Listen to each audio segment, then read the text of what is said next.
It's Jason from Capital Plus Finance here, and I'm joined by Anne Collier, who is from ARC Financial. Now, Anne has over 25 years' experience in the banking sector, with much of that time spent leading teams in the corporate financial services as well as business banking. Anne, thanks for joining us. Thanks for having me, Jason. No problem. Okay, so this recording is going to go out to all of the people who attended our first webinar, where we had a few little issues with feedback, and I don't know what that was about, but it's all working smoothly now. So we're going to go through what is a pretty dry topic, but we're going to try and make it as interesting as possible and answer all the questions that you may have. So Anne, look, I've got you involved in this webinar, obviously, because you've had so many years' experience in the bank, you know, analysing credit, loving all that stuff about profit and loss and balance sheets, serviceability, all that stuff I don't like. You and I are working together on a lot of applications at the moment for businesses throughout Australia. What are you seeing out there with the banks and how they've rolled out this SME loan guarantee so quickly? So, fair to say the banks have actually been inundated with inquiries, particularly around hardship requests.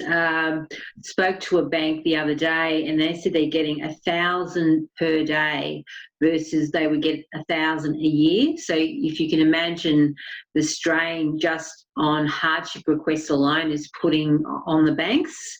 Another issue which I hadn't thought of about before is that some of the banks who offshore some of their processes, their back office processes, all that's been shut down because most of it's done out of India. So as we know, India is all fully shut down with the COVID-19 virus. So they've had to scramble to try and bring all that back on shore. So that's pushing out their turnaround times quite considerably as well. And then, of course, you have got a lot of interest in this government-backed business loan that we're going to talk to people today about. And I know for a fact that our biggest bank has something like 11,000 applications in the queue as we speak. So that is big volumes that they need to process with an existing force of people. Yeah, well, that's incredible. Look, we won't mention the bank, but I believe the initials are CBA. Is that right? Yeah, would be. Yeah. So look, it's just amazing, and like that thing you talked about, the offshoring. The Philippines, some of the Philippine cities are shut down as well. It's just crazy. Yeah. Well, clearly, no one knew. This was going to happen and happen so quickly. So of course, the banks have been scrambling, and even with the government guarantee loan and the government coming out, the banks have had to scramble to look at their not only their processes, but how they're actually going to provide the loan, what documentation they need, how they're going to assess it. Often these things, if they're going to bring in a new product, takes 6 to 12 months to develop. They're trying to develop this literally in days and weeks. Yeah, no, exactly. So look, what we're going to cover is what exactly is, how do you qualify, how the interest rates work over the term, as well as the information that's required, which banks are doing it and which non-banks are doing it. There are some non-banks doing it now. And then we're going to have a quick look at any other finance options that you might want to consider. So let's go into the next slide. Okay, how do I qualify? So Ed, can you take us through that briefly on what's required to qualify for this type of loan? Okay, so the loan is available to companies, whether that be a sole trader, partnership, not-for-profit or a proprietary limited company that has turnover up to 50 million. So that should take the bulk of all small to medium-sized businesses across Australia. They will need to pass a responsible lending guideline review. So what that means in practical terms is that if I've got a company, I need to be able to show that prior to COVID-19, I was profitable and had enough revenue and profit to be able to repay the loan that I am applying for. So if I'm a business that was already under financial stress prior to COVID-19, this loan may not be approved because the bank doesn't want to provide a loan to a business that was already struggling prior to this event. So you need to be able to show from your historical financials that, you know, you were trading well and that you can afford to make those required repayments. That's really important. It's not the magic bullet that a lot of business owners think it might be, is it? No, and funnily enough, in talking to some clients, some seem to think that everyone's just entitled to it because it's a government-backed loan. So remembering that the government is only providing a 50% government guarantee, the other 50% the banks wear. So, you know, I put my old banker's hat on and, you know, they're going to be saying, well, in 6 months' time, if we've given out all this money, we haven't done a proper review of the financials, and then we find that a business was struggling previously, struggling now even more, well, then their bad debts are going to skyrocket, and that's not what they want. Yeah. Even I think they have reduced the responsible lending criteria a little bit. Is that right, through APRA or something like that? Yes, they have. So they're looking at and saying, well, we're not going to look at exactly what you're doing now. So your turnover may have dropped 50, 60%. So they're going to look historically. So they're going to look at the last 6 to 12 months, depending on the lender. And if you were showing profit there and an ability to service the loan, the likelihood is that loan will be approved. So even in the last couple of months, if you've had, say, since March, since the lockdown, your revenues drop significantly, they're not going to take that into consideration. Under normal circumstances, they would. Because of COVID-19, they're saying, well, that's an extraordinary event, so we're not going to take that, but we're going to look at historically what you've been doing. Yeah. So look, I'm just going back to that other slide. Borrowers will not be required to provide an asset as security for the loan. Yeah. So look, that's great. Why don't you go unsecured. Tell us really what that means. It is unsafe. You don't provide a property-backed asset, but directors, or if you're a sole trader personally, you will provide a personal guarantee. Okay, so what that means is that if you default on the loan, then a bank can come to you personally and seek those funds back. So when we say it's unsecured, yes, there's no direct link to a property asset.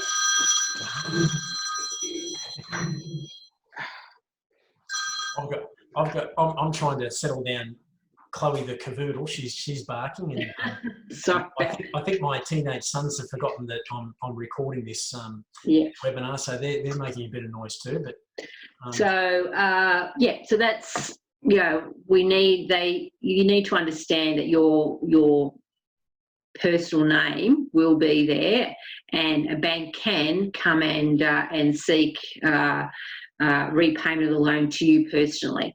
Yeah, you're on the hook. You've given that personal guarantee.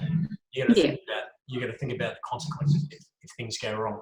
So, Ian, I've just got the slide up now about how the interest works over a 3-year term. Can you take us through that? Yeah, so just let me explain it. So obviously the maximum loan is $250,000. Now, the first column that says normal loan, what I mean by normal loan is that normally you take out a loan and you start to pay it back from day one, principal and interest, and it amortises over that 3-year period. So there's no honeymoon. You just start paying on the first month. You start repaying, and that repayment would be $7,437. With the SME 50% government-backed loan, the way it will work is day one. So in April, you take out the $250,000, but for the first 6 months, you don't pay anything. You don't pay interest. You don't pay any principal back.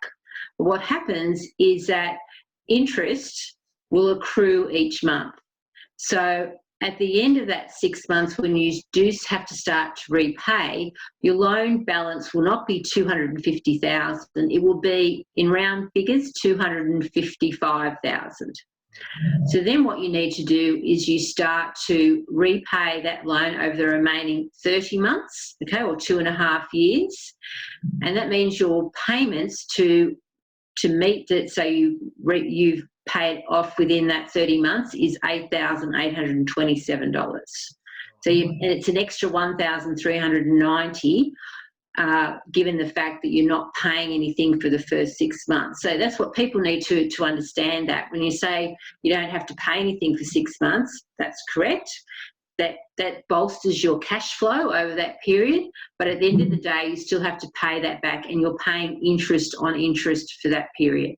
It probably shouldn't be referred to as a payment holiday, because the interest is being charged. It's just not being paid. Yeah. So I just did a quick calculation. So if you're taking the payment holiday, you've got $8,827 payable over 30 months, correct?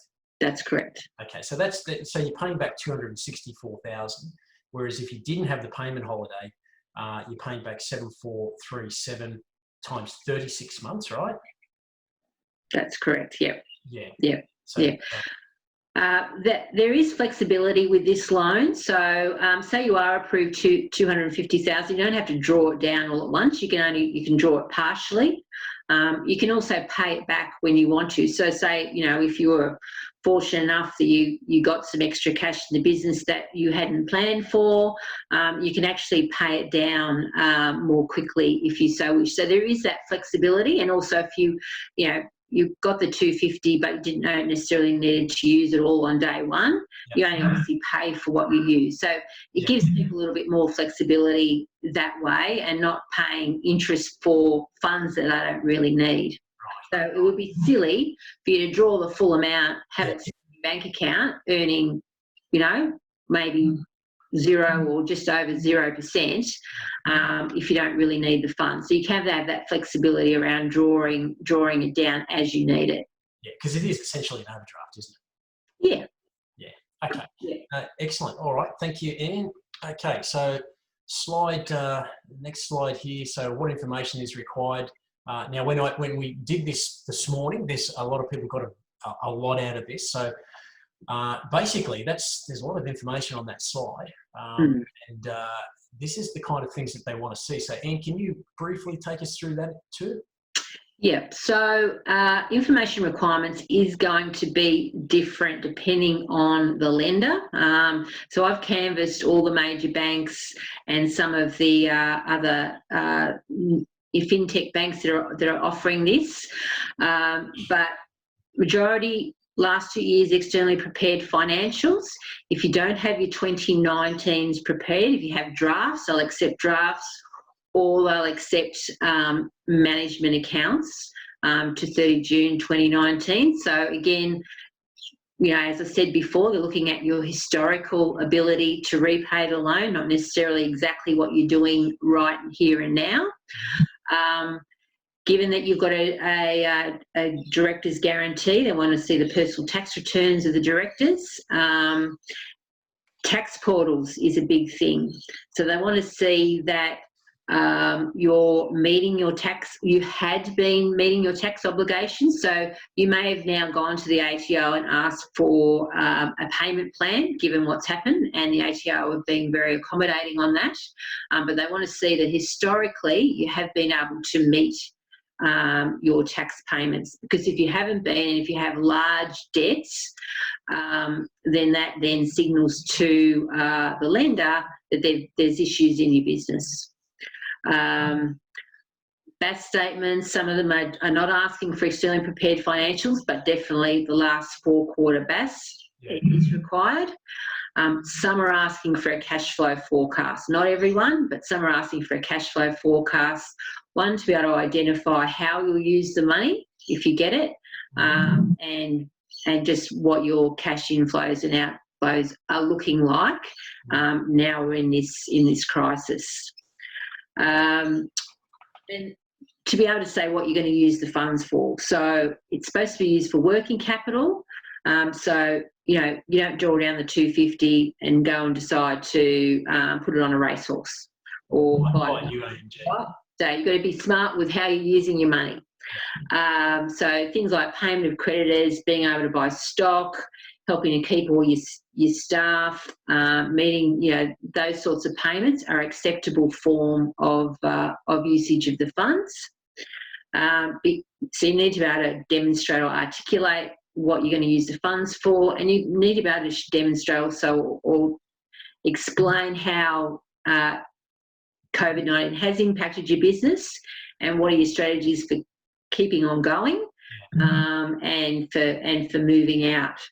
Now, those things can be hard, particularly the strategies for, rebuilding when we don't know how long this is going to go on for, particularly if your business is locked down.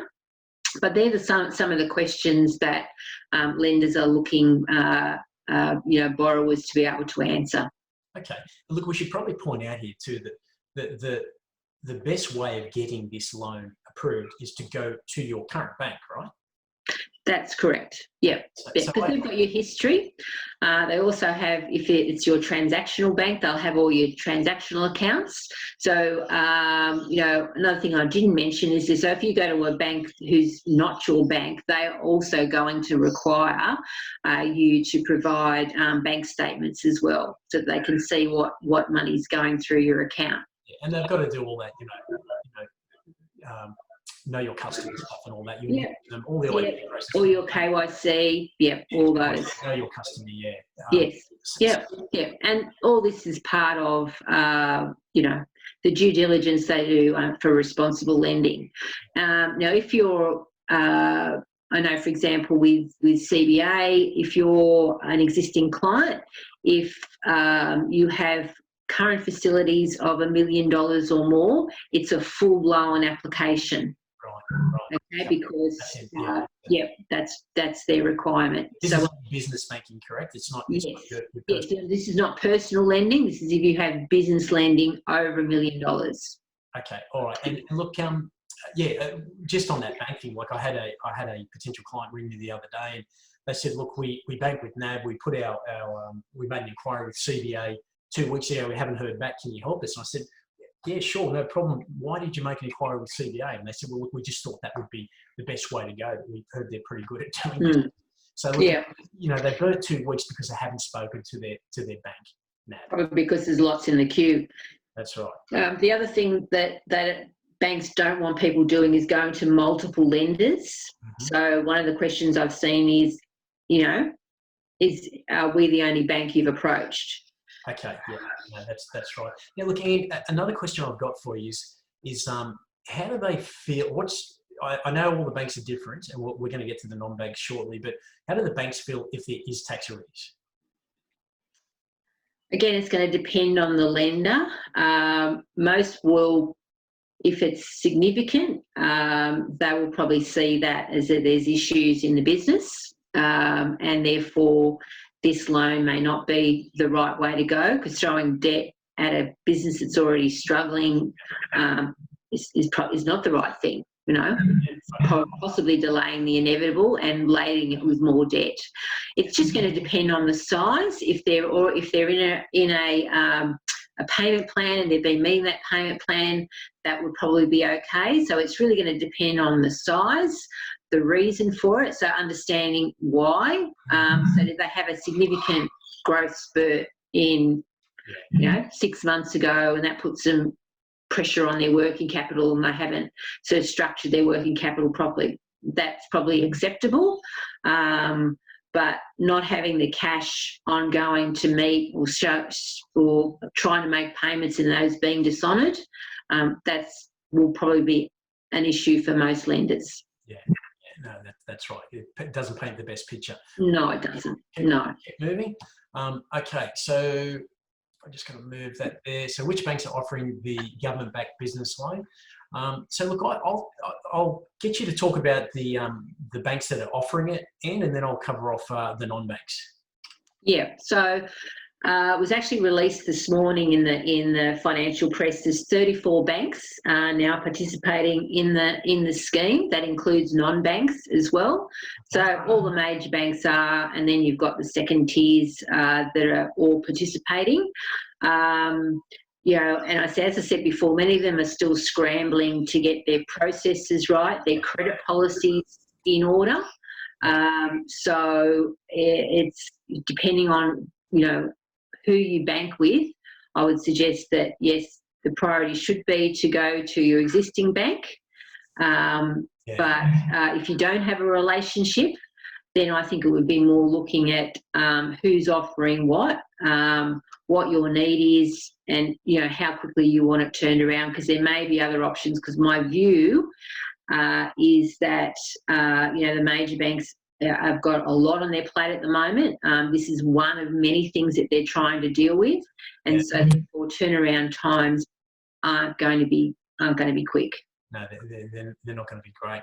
Yeah, and like you've got in the slide there, their focus is on helping your existing clients. Absolutely, and and so it should be.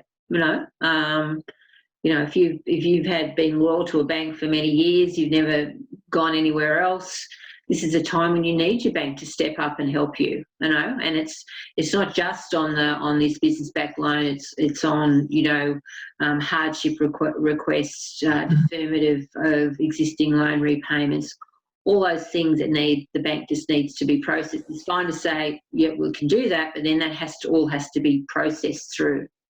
Yeah, no, that's right. So look, I'm going to cover off the non-banks at the moment. So that was good to know. So there's 34 banks now involved.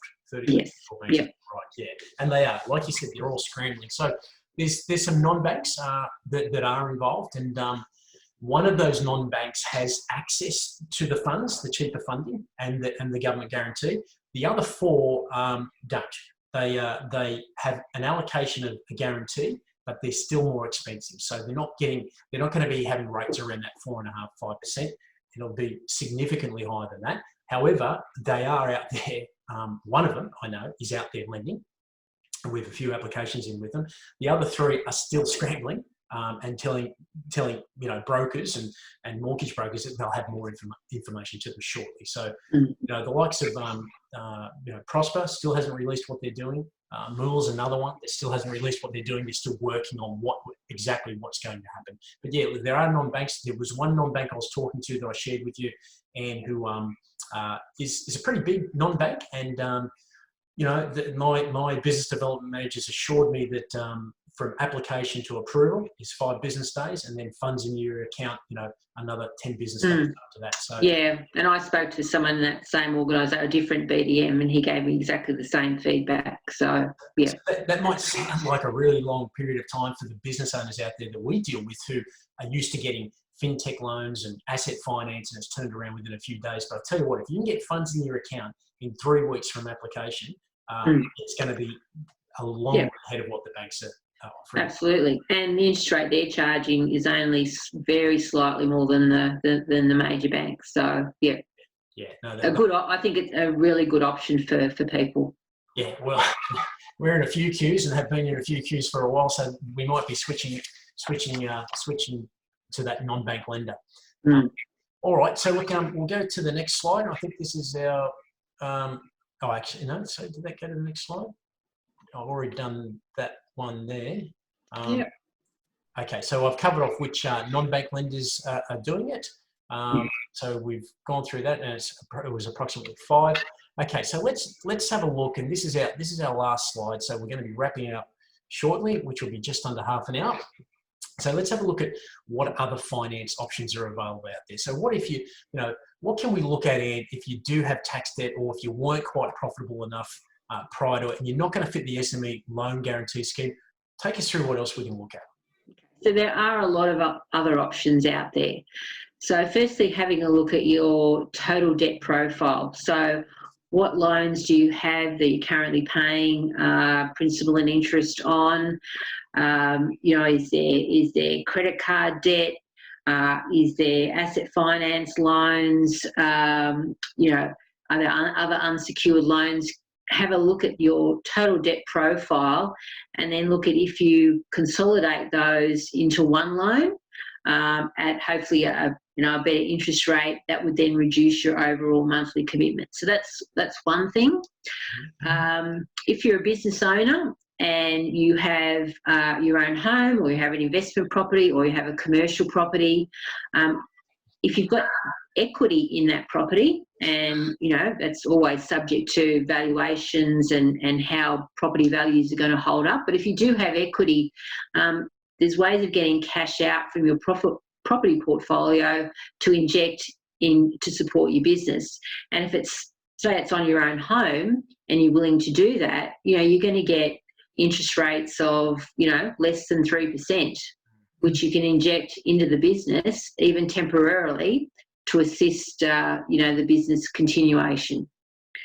Another way is having a look at what plant and equipment you have that you may own outright. And Jason, you're the expert on plant and equipment, but realistically, if you've got unencumbered plant that you could use, you can do a sale and hire back to again inject money back into your business. So it's a good way of really making sure you're using all the assets that you have to generate cash that you can put in to support your business. Actually, I'll just jump in there, Anne. In the webinar when things didn't go to plan this morning, one of the questions I had from one of the attendees was, I've got 7 company vehicles all around that 2016 year model. Can I refinance these vehicles? They're all unencumbered. Can I get finance on these vehicles? And I said, yeah, absolutely. And a lot of people don't think of that. They don't look at the unencumbered plant, machinery, equipment, vehicles that they've got there that they can draw down against. So it's a really valuable thing to consider, because you're not going to look at these long time frames of a short time frame with the SME loan is 3 weeks, probably long with the banks is 6 weeks. This sort of thing turns around in 3 or 4 days. You know where you're at within 3 or 4 days, and you still got pretty decent interest rates. Yeah.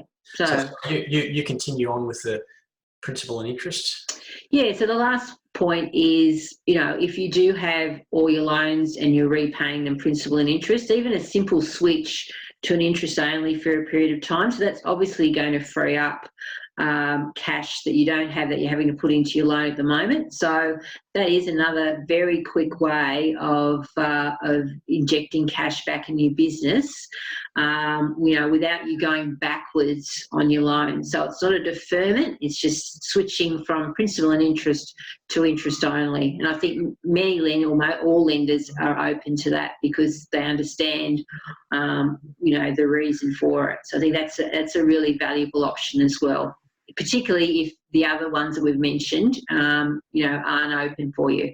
Well, that's going to be a big difference. I think about what my mortgage was interest only before it got converted to principal and interest, and significant difference each month. Now, there's one that's not on there. Actually, I want to quickly talk about deferring the loan.